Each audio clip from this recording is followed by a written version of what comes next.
Jeff Gilbert, what makes him a special reporter, not only did he cover the auto beat and he kind of set his own path, covering that not only in Michigan but across the country, sometimes across the world, but people don't know that Jeff was a street reporter early on.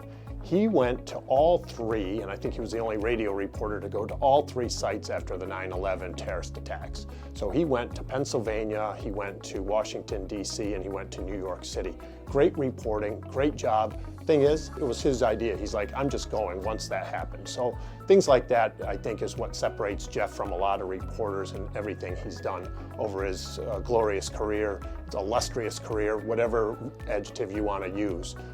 Jeff Gilbert's done it all, true professional, and I think across the auto industry as well as the broadcast industry, people really admire what he does, and he's fair, he gets a good story in, he knows how to tell a story.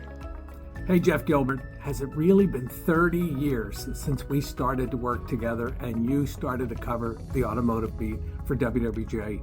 Congratulations on a wonderful honor, and thanks as a Detroiter for everything you've done to cover the automotive industry for this city and state and region and country. You are amazing. Your hard work shines every day.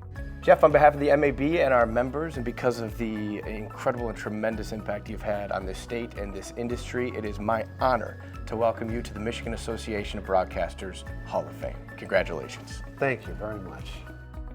I wish I could be there with you in person to tell you how honored and how humbled I am by receiving this award.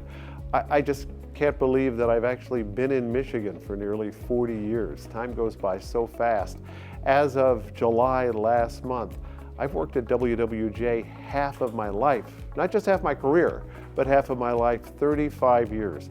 It has been an awesome experience, both here at WWJ and at the old W4 and WCXI beforehand in Michigan. I didn't turn out to be a Michigan resident. I'm somebody who came here from Pennsylvania via California. I was going to be in California for the rest of my life. That lasted 7 months. I was going to be in Michigan for a year or two. That's lasted almost 40 years now. You know what they say, want to make God laugh?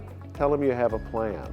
But it's been a tremendous ride. Covering news in Detroit is an experience that nobody can forget.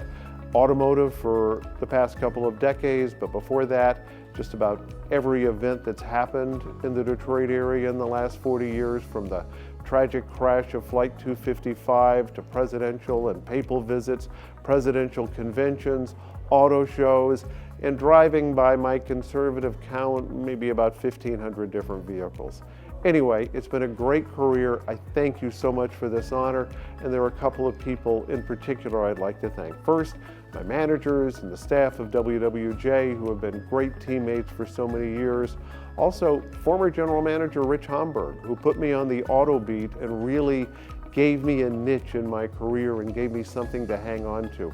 I will always remember that. And more than anybody else professionally, Barry Mardit, who is the program director of W4 WCXI, who brought me here to Detroit, lifelong friend, closer than a brother.